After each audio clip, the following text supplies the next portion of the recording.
Hello friends, आज हम लोग एक जूम चार्जर के फ़ैन सर्किट का बात करेंगे।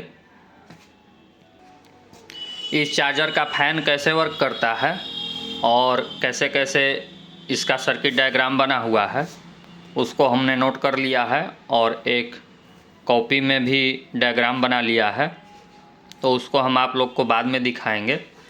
सबसे पहले इस सर्किट को ध्यान से देखिए। एक जूम चार्जर के इसका फ़ैन सर्किट हम आपको दिखा रहे हैं कि इसका फ़ैन कैसे वर्क करता है। अगर आप यहाँ पे ध्यान से देखिएगा तो ये 7812 लगा हुआ है। 7812 का 1 नंबर पिन जो है वो इनपुट पिन है, इसका 2 नंबर पिन ग्राउंड है और 3 नंबर पिन आउटपुट। अगर आप इस लोकेशन पे देखिएगा, इस लोकेशन पे अगर आप देखिएगा तो 7812 यहाँ पे लगा हुआ है और इसके 3 नंबर से सप्लाई निकल के यहाँ पे एक पीएनपी ट्रांजिस्टर लगा हुआ है BD140। BD140 के 12 वोल्ट की सप्लाई एमीटर में गई हुई है और कलेक्टर से निकल करके डायरेक्ट फैन के प्लस वायर में गई है और फैन का माइनस वाला वायर जो है वो पीसीबी पे डायरेक्ट ग्राउंड है। और इस पीएनपी ट्रांजिस्टर के बेस को सप्लाई देने के लिए यहाँ पे एक एनपीएन ट्रांजिस्टर BC547 लगा है। इसका जो है एमीटर वो डायरेक्ट ग्राउंड है और बेस जो है यहाँ पे एक कमांड आईसी लगी हुई है, ये वाली 16F722। इसके पिन नंबर 16 पे गया हुआ है एनपीएन ट्रांजिस्टर का बेस।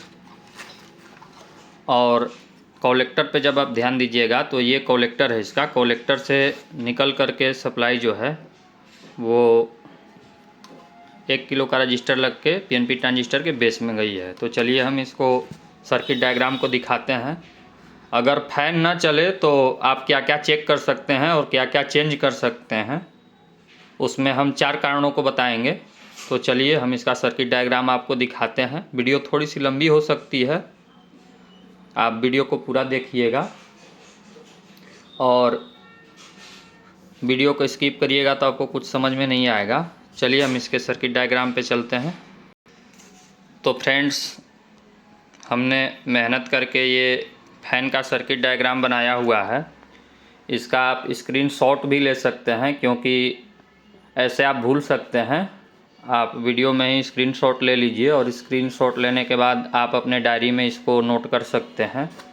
यहाँ पे 7812 लगा हुआ है, इसका फर्स्ट नंबर पिन इनपुट है, सेकेंड नंबर पिन ग्राउंड है और थर्ड नंबर पिन आउटपुट है। इससे 12 वोल्ट की सप्लाई निकल करके अगर आप देखिएगा, जैसा मैंने पीसीबी बोर्ड पे बताया था, तो BD140 के एमीटर में गई हुई है और कलेक्टर से निकल करके ये प्लस वाली 12 वोल्ट सप्लाई फैन में गई हुई है और फैन का जो ब्लैक वायर है वो डायरेक्टली पीसीबी पे ग्राउंड है। और इस BD140 को ऑन ऑफ कराने के लिए इसके पीछे एक एनपीएन ट्रांजिस्टर लगा हुआ है, यहाँ पे आप देख सकते हैं। इसका एमीटर ग्राउंड है और बेस पे जो है कमांड आईसी के थ्रू 16 नंबर पिन से एक रेजिस्टेंस लग के सप्लाई दी गई है और इसका कलेक्टर जो है BD140 के बेस से जुड़ा है 1 किलो रजिस्टर लग के। अगर आपका फ़ैन वर्क न करे तो सबसे पहले आपको 7812 के आउटपुट में 12 वोल्ट की सप्लाई चेक करनी है। ये 7812 भी ख़राब हो सकता है, आप इसको बदल सकते हैं। पहला केस ये बना।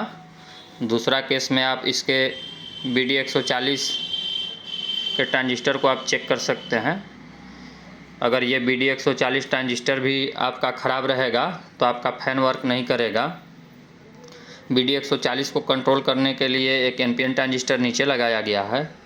अगर ये ट्रांजिस्टर भी ख़राब हो जाता है या फेल कर जाता है तो भी आपका फ़ैन वर्क नहीं करेगा। ये थर्ड कंडीशन हुआ। और चौथा कंडीशन ये है कि जो सिस्टम आईसी जिसको मैंने दिखाया हुआ था SMD वाली, इसके 16 नंबर पिन से एक 100 ओम की रजिस्टेंस लग के बेस को गया हुआ है। अगर ये 16 नंबर पिन पे आपको सप्लाई नहीं मिलेगी तो भी आपका फ़ैन वर्क नहीं करेगा।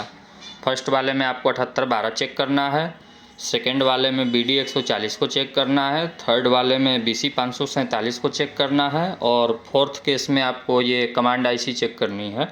ऐसे ये कमांड IC जल्दी ख़राब नहीं होती है, अधिकतर यही पावर ट्रांजिस्टर फेल कर जाता है और ये ट्रांजिस्टर के सर्किट में दिक्कत आती है। अगर आपका ये 16 नंबर पिन पे कोई वोल्ट नहीं मिल रहा है तो डायरेक्टली आप यहाँ से एमीटर और कलेक्टर को अगर शॉर्ट कर दीजिएगा तब पर भी आपका फ़ैन ऑन हो जाएगा। तो वीडियो आपको कैसा लगा कमेंट ज़रूर करिएगा। Thank you.